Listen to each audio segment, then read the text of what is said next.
Rest now.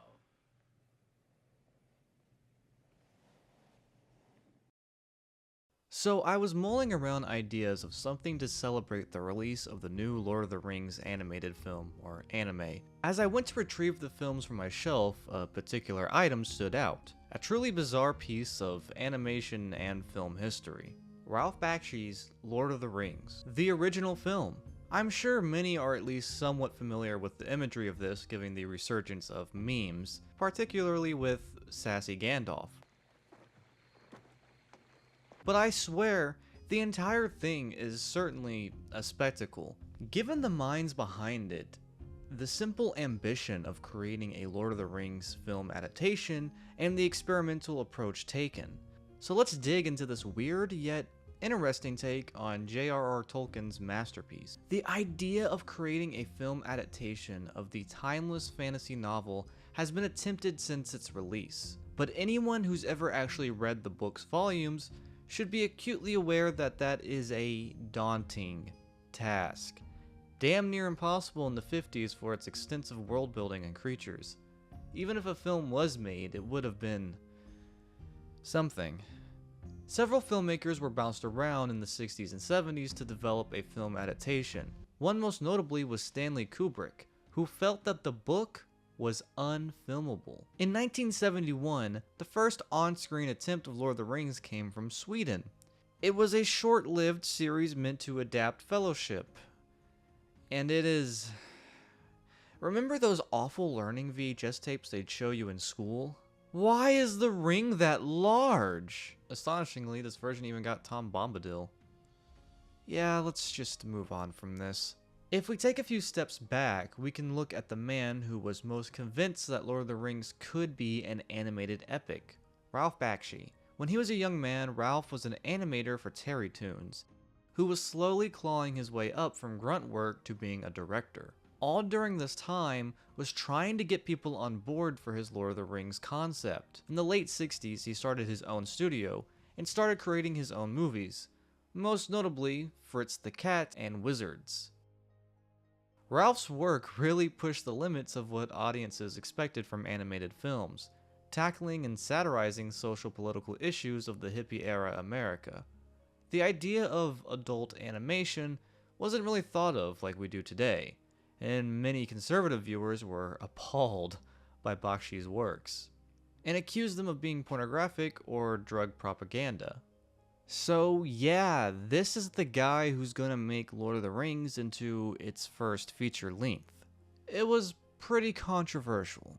After years and years of producers' BS and legal issues, Bakshi finally got to put the movie together. He truly admired the books, so much as trying to learn from Tolkien's family to get the closest image that the creator had, stating Tolkien as the genius whose vision Ralph was merely trying to actualize. He brought in some other writers and they went through several drafts, such as one that would be a 3.5-hour project covering the first half of the book, meant to be concluded in the sequel. Bakshi was both pressured by fans and his own ambition to truly respect the source material, and went through extensive research to get an idea of sets and props. Bakshi wanted this film to, in his words, match Tolkien's energy, and thus, while elements were cut to keep with the pacing of the narrative, there weren't major changes or alterations made to the story. But that's not completely to the film's benefit. A year prior to this film, an unrelated animated adaptation of The Hobbit was released. Bakshi originally wanted to adapt The Hobbit, but it was handled by a completely different studio, releasing as a TV special for NBC. And Ralph wasn't super ecstatic about this, but was still convinced that presentation that he considered to be rather piss poor would not interfere with him making his own Hobbit adaptation afterwards. While unrelated, the timing of these films is pretty convenient. Ralph's version was finally released in 1978. Immediately at the start, we can see an interesting approach. This is the core of the film's animation, a hybrid of cell animation with traced over live action footage. Extensive usage of rotoscoping. Keep in mind, this was not the first major use of rotoscoping.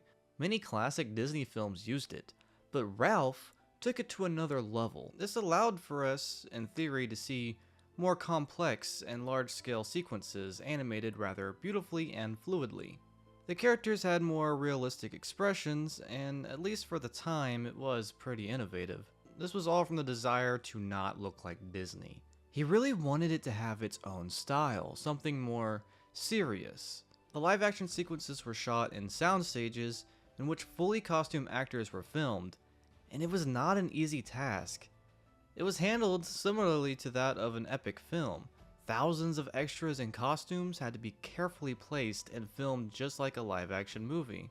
The opening of the film is not super great. The written introduction, which should feel painfully similar to Jackson's films, was an idea that came in the later drafts and how to explain all of the important prior lore points without long-winded exposition dumps that would slow the film down. As for the visuals, they're a bit rough. This was achieved by filming the sequence in live action with a cloth covering the camera with specific red lighting. There is something theatrical about it, and it very much feels like an opening you would see in a stage production. But it's not very well coordinated. The most jarring part of the section is the Smeagol part, where it just cuts to a fully colored and animated section and then back to the red and black. The animated part looks nice, but one must wonder if it sticks out too much from the rest of the opening. As I stated before, this is a really clever way to introduce all these prior elements of the story before Bilbo's party. You might think that the book covers this in its prologue, but actually the prologue is mostly explaining hobbits. A good chunk of this is explained later in the story. It just makes for a better overall pacing of the narrative to connect with the hobbit. Oh, that's so disturbing. The film then skips a good chunk of the book's opening straight to Bilbo's birthday party. Immediately, you'll notice the Resident Evil approach here. We have very static yet quite pretty backgrounds contrasting the very fluidly animated characters. This shot of Frodo's face here seems to almost be flexing the possibilities that these techniques can offer. Ooh, some of those hobbits though. That's... Jesus. The pacing here isn't super great. We kind of just have all these characters here with seemingly important details that just aren't given to us. Sure, if we read the book, we know what's going on. But what about for those who haven't? What about for those who haven't seen The Hobbit?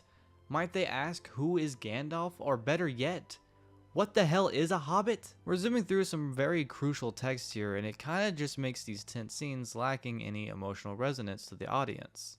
Context issues aside, the acting is really interesting. There are a lot of stilted moments here, but there's also some really charming ones. The voices are good, Norman Bird here as Bilbo and William Squire as Gandalf. The movements and mannerisms match that of live-action acting, and it does give a really strange reaction to me as a viewer. Sometimes my senses meld with the hybrid of animation and live action, especially in these moments. Frodo is like in his 50s, by the way. Who the hell answers a door like this? That's Christopher Guard there playing Frodo. Apparently Mick Jagger actually wanted to have a part in this. He wanted to play Frodo, but was turned down as the lines were already done. What a different movie we may have had. I love how he just adjusts his belt as if he's trying to recollect himself after doing that. As if he's embarrassed by it. I get it, man. I get what we're trying to do here. But Gandalf has some wild-ass movements. I mean, was that really all necessary? That's sassy Gandalf for you.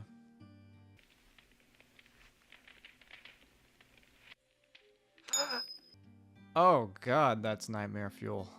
I think that's actually scarier than Bilbo's face in Fellowship. You know exactly what this reminds me of. It's you, Charlie. You might think Frodo was hard of hearing or something. Ash Naz Dabatulu. Ash Naz Gimbatul. Mom, Grandpa's chanting gibberish again. Now, Gandalf makes a valid point about how the ring poisons even the most noble hearts, and could turn him into an evil wizard and whatnot. I don't really know if that's the appropriate reaction to the speech, though. Why did they do Sam like that? That's, There's certainly a lack of tension in Gandalf's inquiry here, but also it makes Gandalf seem more powerful, that he could just do whatever he wanted without even having to restrain Sam. Now we actually skip a good chunk of Frodo's journey including Tom Bombadil and Farmer Maggot. In all fairness, I've heard so many stories, people I've known personally, who have tried to read the books, and those were the points that they usually kind of just gave up on. Instead, we actually see Gandalf's perspective with his encounter with Saruman, which was left pretty much as a mystery to us until his return in Rivendell. That's also something we see in Jackson's take as well. Also, who the hell else would live in this place except for a villain? This is not a safe space. It's been a minute since I read the books, but shouldn't Saruman have been wearing white robes? I don't recall him being dressed like Mickey in Fantasia. You know, this movie probably did a better job depicting two old men fighting each other than slinging poor Sir Ian McKellen around all over the place. Oh, and I guess Merry and Pippin are here too. There's another familiar image.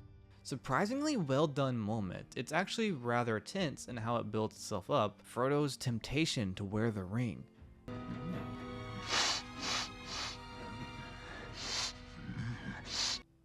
Now the sniffing is a little much. Now you see the trick there. You see, that's how you save money. We'll do a little zoom out here on the moon and show off the full scale image. And we're gonna zoom back in on the same image. I love filmmaking. So we've skipped most of the first volume of the first volume, cutting the singing and the mushrooms and probably 3 hours worth of content in the goddamn woods to get straight to the prancing pony. I don't really know who's complaining about that.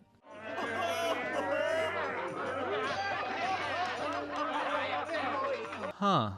I guess I don't need to tell you how this optical illusion was achieved, do I? Actually, can we take a moment to acknowledge that we are 20 minutes into this movie, and we're already at the prancing pony? That's almost 200 pages of content in 20 minutes. I wonder if Frodo grabbing his belt is like an anxiety thing or something. Also, our first song in the movie, and we don't even see all of it because of this. Apparently Ralph was against the idea of them doing songs because he didn't want to just sell CDs. But I mean, there's a lot of singing in Lord of the Rings. Was that John Wayne? This shot here is so damn neat. We have the animated characters standing in front of a still background. The camera is focused on them entering the room with this water pitcher on a stool in front of them, a separate image masked over them. And then the camera pans to the right with all the characters still sandwiched between the pitcher and the door to reveal Aragorn. It's so clean. Oh, and here's Aragorn, who doesn't wear pants in this movie, but he is voiced by the legend himself, John Hurt. God, I miss him. They come from Mordor. Save us. But in your place, I wouldn't take up with a ranger out of the wild. So the innkeeper begs Aragorn to save them, and then immediately calls him an asshole right after. This guy is awesome. I gotta say, the film did the Nazgul sections really well. The stabbing of the beds is really dark and might even be chilling for a young viewer. It's very harsh, and you can feel the intensity of the swings. And their screams of anguish when they realize they've been played is pretty haunting.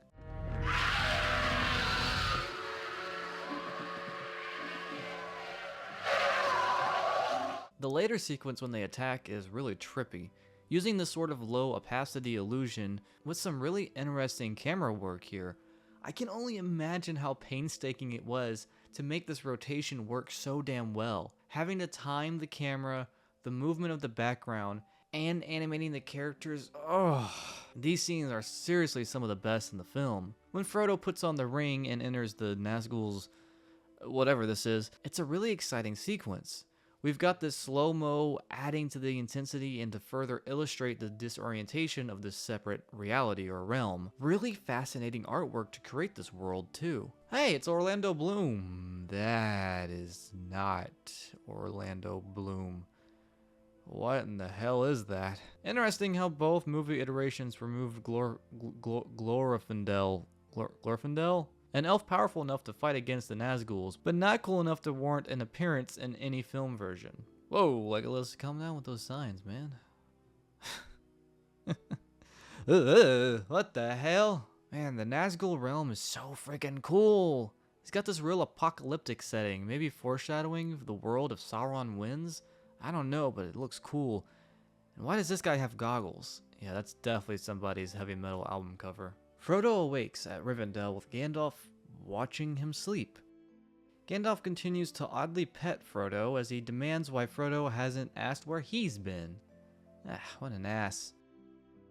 Frodo reunites with his uncle, who starts tweaking, showing us that the ring really is like a drug.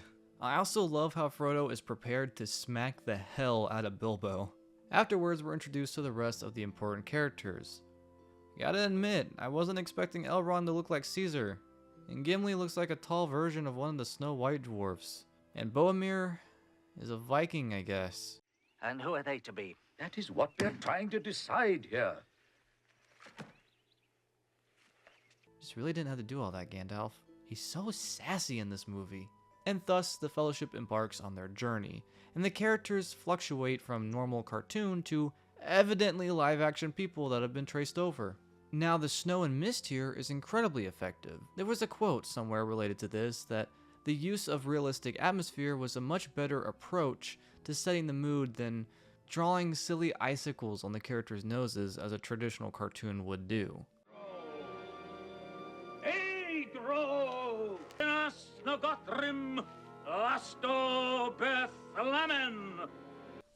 Grandpa's yelling gibberish at the walls again. Yeah, I'm not touching this one. They impressively made the Mines of Moria not feel as ghoulishly long as it did in the book, but did well to build up the suspense here, especially with Pippin dropping this down the well, and the response below is rather chilling.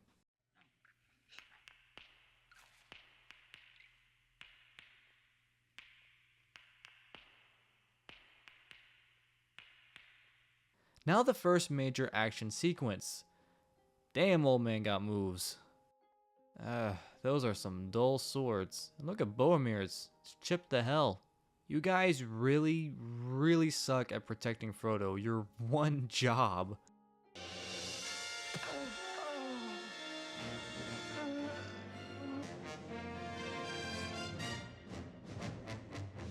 At least Gandalf's competent.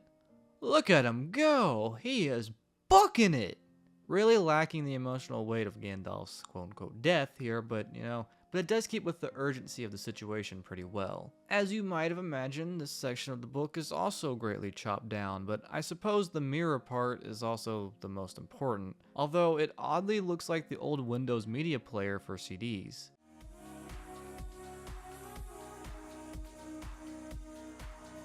Man, Galadriel kinda got those mantis eyes going on, freaking me out a little bit. Afterwards, the gang reaches the statues of Madara and Hashirama, where Boromir finally snaps and shows us his teeth. Ugh. Yep, we are at the end of the first book, at under an hour and a half. Wow. It's just wow. And the ring shows us the true prejudice that lies in Boromir's heart. Curse you to death and darkness, all you halflings! No one's gonna make people on Twitter angry. Well, at least he redeems himself. Gotta admit, they handled Boromir's death really well here. I guess since this is a character who actually dies, for good, they wanted some emotional weight. The character's reactions, the atmosphere, it's all handled just like you would see in a live-action film. If only this movie gave me any reason at all to care about Boromir. And we're back to petting people. And the sequence is really jarring. It does kind of work with the grimy nature this animation adds to the sinister tone of the scene. Frodo and Sam have decided to finish the main job on their own, and Aragorn and the others go on a side quest to save Merry and Pippin, leading them to a greater cause. And boy, they are running. That had to have been real. That actor must have fallen or something, and they just traced over it. Ew. I can praise some of the experimental nature of the style, but I can't deny that this is ugly as sin. The battle between the orcs and humans it's not very pleasant to look at, and even less pleasant is Gollum, but that's intentional. They did a pretty good job at making him grotesque, but man, he sure likes to present his ass a lot, and Frodo needs to calm down. Bro, that is disgusting. Those are hobbit toes, too. Ugh. I'm kind of speeding through the second half because that is precisely what this movie did to the second book. It feels like we're really just burning through the story without any real reason to care what's happening. Merry and Pippin were saved by a talking tree that walks like a cartoon chicken. cool. Gandalf's back. Yay. And now for Rohan. I genuinely love the Rohan arc of the books. I do. And I realize that it's kind of a lesser point for many fans of the Jackson movies. And it's also why I'm pretty excited for the new movie. I love the Battle of Helm's Deep, and the whole section just feels so underwhelming here. Maybe also just the exhaustion of how much Lord of the Rings lore has been covered in such a short amount of time. It kind of just gives the viewer fatigue. We started at Bilbo's party. We are at Rohan at under 2 hours. Under 2 hours. I mean, honestly, it's impressive as hell, but it's just not a great way to convey this story. And the animation seems to be becoming a little lackluster as we're nearing the end as well. I mean, seriously, what the hell is this? And sadly, we're introducing a lot of things for the finale that we simply are just never going to see. I think the Battle for Helm's Deep really speaks for itself. It's more live action than animation, and I'm guessing they just didn't have the resources or the time to make it stormy. Which is a damn shame because of how cool the snow effects were earlier in the mountains. And it also intercuts from the battle to Frodo's part of the journey that really stilts the pacing. It's a damn shame we never got to see Bakshi's take on Shelob though. I was really excited to see that. The movie ends with Gandalf showing up with an empty promise of a sequel. Originally, the film was supposed to be titled Lord of the Rings Part 1, but the studio thought it would sell less if people knew it was half a story. And then, unfortunately, the sequel just fell under for a multitude of reasons, mainly with budget and the conflict with the Tolkien family. Bakshi and the Tolkien family were on good terms, but not everybody else. Ralph kept the dream alive for years though, and then the Jackson films happened, and that was it. There's also the Rankin Bass Return of the King, which is just...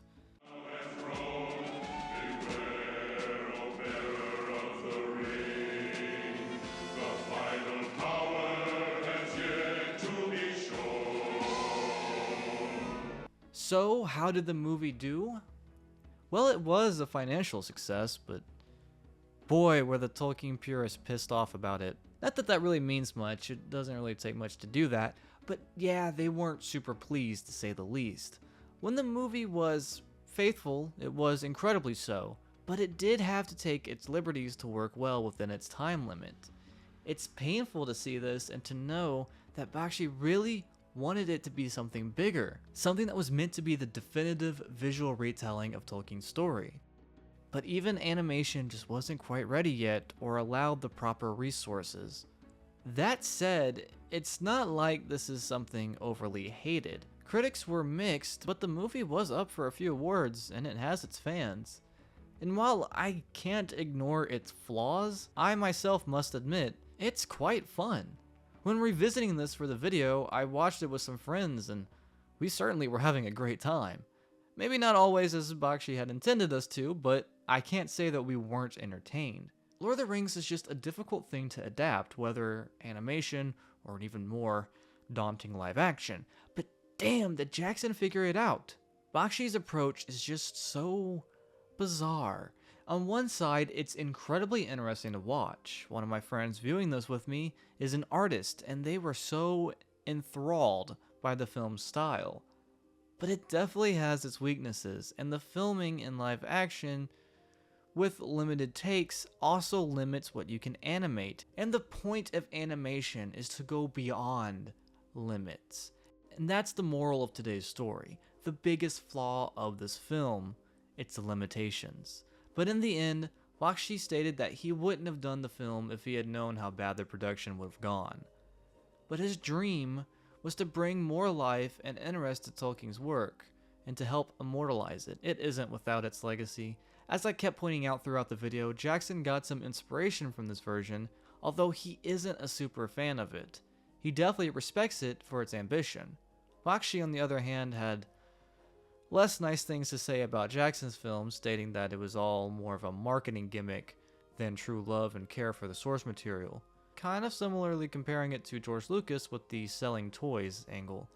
Although apparently he never actually watched the Jackson films, but just saw the trailers. There's a whole lot of drama over this thing, and I can kind of understand it from his perspective too, how badly he loved the books and how badly he wanted to make the movie. And the idea that someone else did it and did it better is heartbreaking. And a lot of this could just be the media craze to trying to ramp it up more than it actually is. But Bakshi has apologized for some of the harsher things he said a few years ago, so there is some truth to all of this. I'm not here to pick sides either, although I am interested in your opinion. Did you like this movie? Was it your introduction to Lord of the Rings? Or perhaps you are more inclined to the Jackson movies? Or do you dislike both? Let me know in the comments below. As always, if you enjoyed this video, please leave a like, and if you haven't already, please subscribe as it really helps my channel out a lot. As always, thanks for watching, and I'll see you next time.